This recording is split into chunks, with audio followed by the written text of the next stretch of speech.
नमस्कार दोस्तों, hacks my way के चैनल पर आपका स्वागत है।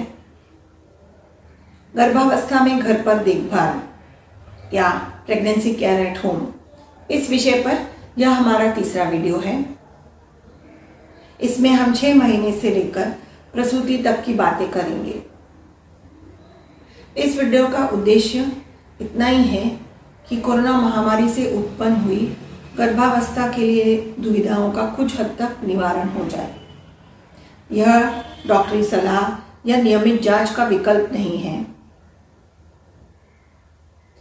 इतना है कि अगर आप अस्पताल से दूरी, भय या लॉकडाउन की वजह से नियमित जांच के लिए नहीं जा पा रही हैं, तो इसमें बताई गई बातों से आप सुरक्षित और सजग रहेंगी। केवल भगवान भरोसे घर पर नहीं बैठेंगी। कुछ चीज़ों की तैयारी 5 महीने तक में कर लेना अच्छा होता है। इसके बारे में मैंने अपने पिछले वीडियो में बताया था। वह वीडियो देखने के लिए आप आई बटन पर क्लिक कर सकती हैं या फिर डिस्क्रिप्शन में भी उसकी लिंक दी गई है। दोबारा से बताती हूँ, सबसे अच्छा है कि आप घर के नज़दीक कोई अस्पताल, डॉक्टर या नर्स ढूंढ लें जो कि आपका वजन और रक्तदाब यानी वेट और ब्लड प्रेशर माप सके। घर पर ही यदि उपकरण ले आए हैं तो और भी अच्छा है। इसके अलावा आपको चाहिए एक इंच टेप या कोई भी रस्सी या डोरी। हर 15 दिनों में आपको 3 चीज़ें देखनी हैं। एक है वजन या आपका वेट, दूसरा है रक्तदाब या ब्लड प्रेशर, तीसरा है पेट की गोलाई या एब्डोमिनल सर्कमफ्रेंस। वजन या वेट, यह तीसरे महीने के बाद लगातार बढ़ते रहना चाहिए। अगर आप पहले से कमज़ोर हैं तो आपका 10 से 12 किलो तक भी वजन बढ़ सकता है। और इसके लिए और अच्छी सेहत के लिए आपको अच्छा खान पान रखना है और खाने में प्रोटीन की मात्रा का खास ख्याल रखना है। अगर आपका वजन नहीं बढ़ता है या कम होता है या फिर 2 किलो से ज़्यादा बढ़ जाता है 1 महीने में, तो आपको अपने डॉक्टर से संपर्क करना है। रक्तदाब या ब्लड प्रेशर, गर्भावस्था में रक्तदाब पर निगरानी रखना आवश्यक है क्योंकि इसका बढ़ना कभी कभी जानलेवा हो सकता है। यदि आपका रक्तदाब 130/90 यानी 130/90 से ज़्यादा आ रहा है तो आपको अपने डॉक्टर से संपर्क करना है। इससे आप दोनों सावधान हो जाएंगे और निगरानी भी अच्छी रहेगी। पेट की गोलाई या एब्डोमिनल सर्कमफ्रेंस, यह 7वें महीने के बाद मापनी है। यह भी बढ़ती रहनी चाहिए। इसके लिए आपको चाहिए एक इंच टेप या कोई भी रस्सी या डोरी। यह आपको लेट कर मापनी है। लेट जाइए, इंच टेप को सीधा पकड़ते हुए अपने नाभि के सीध में पेट की गोलाई का माप ले लीजिए। यह हर 15 दिनों में करना है और बढ़ रहा है या नहीं यह आपको देखना है। अगर आप कोई रस्सी या डोरी का इस्तेमाल कर रहे हैं तो उस पर आप कोई भी सेफ्टी पिन, कलर या कोई भी क्लिप से निशान लगा सकते हैं। तो अगली बार अगर वो बढ़ता है तो आप जान सकते हैं कि ये इसकी जगह आपको बदलनी है कि नहीं। यह बहुत ही आसान है। यह नहीं बढ़ रही है तो भी आपको अपने डॉक्टर से संपर्क करना है। ये तीनों चीज़ें अगर आप एक जगह पर लिखेंगे तो ज़्यादा आसानी होगी यह जानने में कि सब ठीक चल रहा है या नहीं। इसके अलावा 2 बातों पर और हमें ध्यान देना है। एक है बच्चे की हलचल या लात मारना जिसे हम कहते हैं। यह तो हमेशा लगातार हमें महसूस होती रहती है, किंतु कभी कभी काम में या चलते फिरते महसूस नहीं होती है। अगर आपको ऐसा लग रहा है कि हलचल में कुछ बदल है या नहीं महसूस हो रही है तो कुछ खा लीजिए या पी लीजिए, बाई करवट पर लेट जाइए बिस्तर पर और पेट पर हाथ रखकर महसूस कीजिए। अगर सब ठीक है तो आपको ज़रूर हलचल पता चल जाएगी। अगर आपको लगता है कि हलचल कम हो रही है बच्चे की, या फिर इस तरह एक करवट लेट कर भी आपको हलचल पता नहीं चलती है, तो फिर हाँ, आपको अपने डॉक्टर से तुरंत संपर्क करना है। दूसरा है शरीर में सूजन। पैरों में सूजन आना गर्भावस्था में स्वाभाविक है और यह सूजन सुबह उठकर नहीं रहती या फिर आराम करने पर चली जाती है। अगर आपकी सूजन सुबह उठकर भी है या फिर आपके पेट पर, चेहरे पर, हाथों पर भी सूजन आ रही है, तो फिर आपको अपने डॉक्टर से संपर्क करना है। इसका अर्थ यह हो सकता है कि आप प्रेगनेंसी में होने वाली पेचीदगियाँ यानी कॉम्प्लिकेशंस की तरफ जा रही हैं, इसलिए संपर्क ज़रूर करना है। यह हो गई है घर पर निगरानी की बात। दोबारा याद दिलाना चाहती हूँ कि यह नियमित जांच या डॉक्टरी सलाह के लिए विकल्प यानी अल्टरनेटिव नहीं है। इस बात को ध्यान में रखते हुए अब हम आगे चलेंगे। आशा है कि ज़्यादातर आप अभी तक अपने रक्त जांच करा चुकी होंगी। अगर नहीं करवाई है तो तुरंत करवा लीजिए। गर्भावस्था में रक्त जांच आवश्यक है, जैसे कि हीमोग्लोबिन, रक्तगट या blood group, thyroid, sugar level और पेशाब की जांच। इसके साथ ही संक्रामक रोगों की जांच भी आवश्यक है, जैसे कि HIV, HCV, हेपेटाइटिस B और VDRL। Haemoglobin, blood sugar levels और पेशाब की जांच यह प्रेगनेंसी के दौरान 3 से 4 बार तक करानी पड़ती है। तो जब अस्पताल जाएं, इस बात पर ध्यान रखें।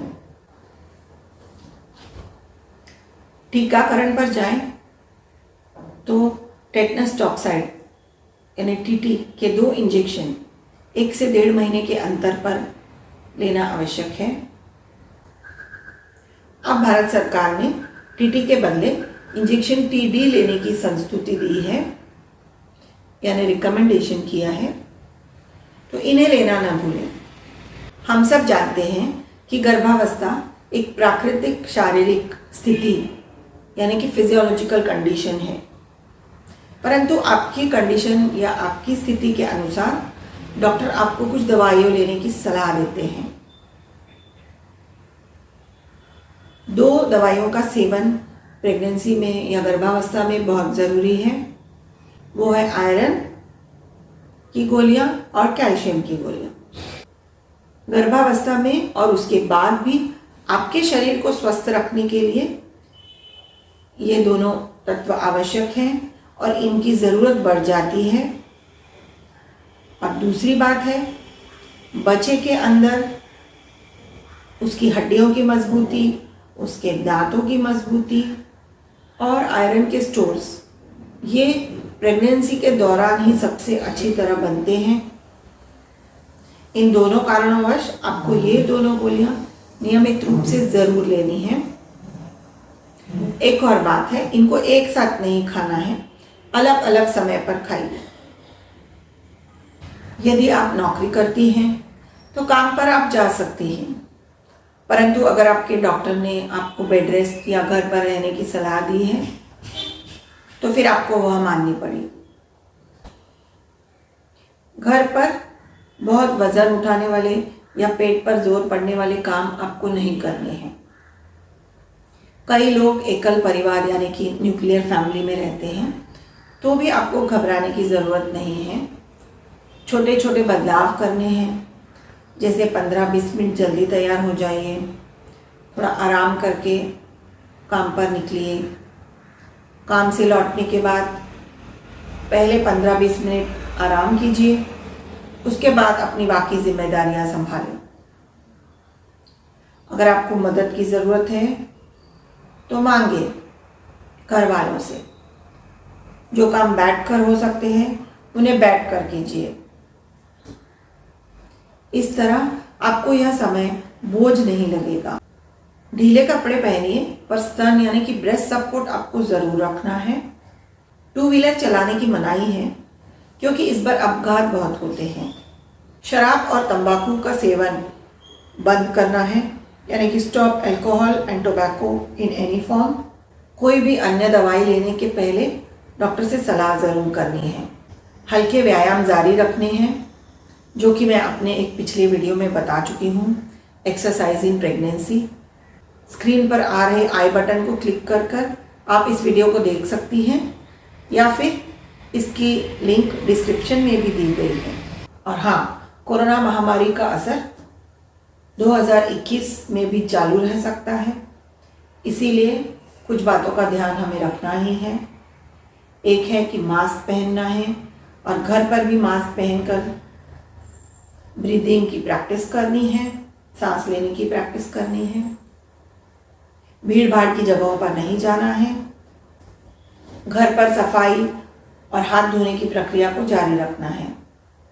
बढ़ता बच्चा और बच्चेदानी पेट में जगह घेरते हैं, इसलिए सांस लेने में कभी कभी तकलीफ महसूस होती है और इसी कारण ब्रीदिंग एक्सरसाइजेस यानी प्राणायाम करना बहुत ज़रूरी है। तो डीप ब्रीदिंग या प्राणायाम करते रहिए। यह आपको प्रसूति यानी कि डिलीवरी के वक्त भी बहुत लाभदायक साबित होंगे। गर्भावस्था के दौरान कुछ छोटी छोटी तकलीफ़ें होती रहती हैं। एक है कमर दर्द, बढ़ते वज़न और पेट में बढ़ते बच्चे की वजह से हमारी रीढ़ की हड्डी यानी कि स्पाइन पर जोर पड़ता है और इस वजह से कमर दर्द कई बार हमें महसूस होता है। इसके निवारण के लिए सही दशा यानी करेक्ट पोस्चर रखना ज़रूरी है। दूसरा है व्यायाम या एक्सरसाइजेस। पाइल्स या फिर बवासीर और कब्ज, इनका भी गर्भावस्था में बढ़ जाना स्वाभाविक है। इन्हें संतुलन में रखने के लिए बहुत सारा पानी पीजिए और अपने खाने में सलाद और हरी सब्जियों की मात्रा बढ़ा लीजिए। पैरों में दर्द, कैल्शियम की कमी या फिर पैरों में सूजन की वजह से पैरों में दर्द महसूस होता है, तो पैरों का हल्का व्यायाम, कैल्शियम की गोलियां नियमित रूप से लेना और पैरों की मालिश करना, यह सब आपको आराम देगा। स्ट्रेच मार्क्स, गर्भावस्था के दौरान इनको कम रखने के लिए पेट पर कोई भी तेल या क्रीम लगाएं और खुजली ना करें। कब इमरजेंसी या आपातकालीन स्थिति में आपको अस्पताल जाना ज़रूरी है। सबसे पहले है निगरानी में जो कारण बताए थे, जैसे कि रक्तदाब का बढ़ना या रोज़ सर दर्द रहना, वजन न बढ़ना, पूरे शरीर पर सूजन आना, बच्चे की हलचल न महसूस होना। इसके अलावा अगर आपको सारे बदन पर खुजली आ रही है, शरीर से रक्तस्राव या पानी जाना, कमर दर्द जो पैरों और पेट की तरफ जा रहा हो और जिसके साथ पेट भी आपका कड़क हो रहा हो, या बच्चा नीचे आर की तरफ जा रहा है ऐसा बोध होना। अगर आपकी अपेक्षित प्रसूति की तारीख यानी एक्सपेक्टेड डेट ऑफ डिलीवरी आज है या बीत गई है, तो भी आपको तुरंत अस्पताल जाना है। इमरजेंसी या आपातकालीन स्थिति कभी भी आ सकती है, इसलिए 7वें महीने में ही अपना एक बैग तैयार करके रखिए ताकि कोई सामान छूट न जाए। इस बैग में होना चाहिए आपके डॉक्टर के कागज़, रिपोर्ट्स इत्यादि। यदि आपके पास कोई स्वास्थ्य बीमा है तो उसका कार्ड या कागजात, आपकी दवाइयाँ, आपको कोई दवाई या पदार्थ से एलर्जी है तो उसकी सूची, आपके अपने इस्तेमाल के लिए चीज़ें जैसे कि तौलिया, टूथब्रश, टूथपेस्ट, तेल, एक चादर, एक जोड़ी साफ कपड़े।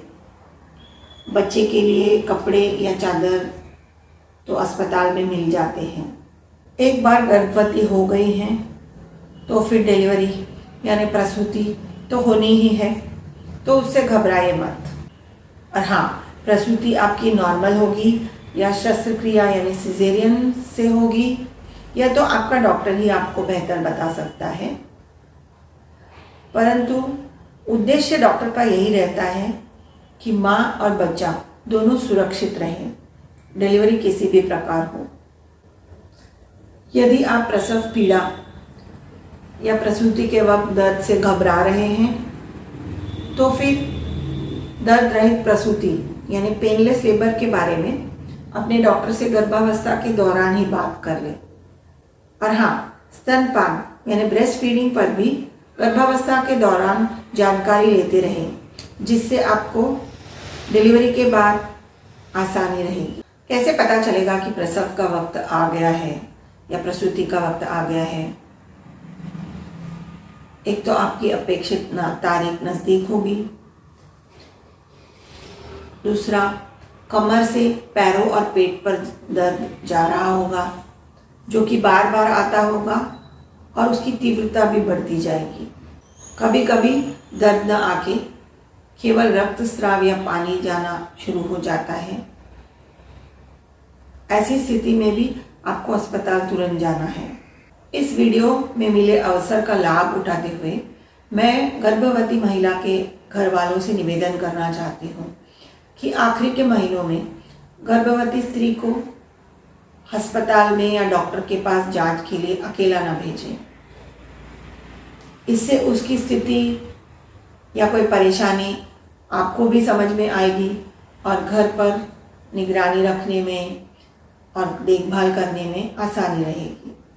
मैं सभी गर्भवती बहनों को बधाई देते हुए और सुरक्षित प्रसूति के लिए शुभकामनाएं देते हुए इस वीडियो को समाप्त करती हूँ। अगर आपको इस वीडियो से अच्छी जानकारी मिली हो और लाभ हुआ हो तो इसे ज़रूर लाइक और शेयर कीजिए और मेरे चैनल को सब्सक्राइब कीजिए। धन्यवाद।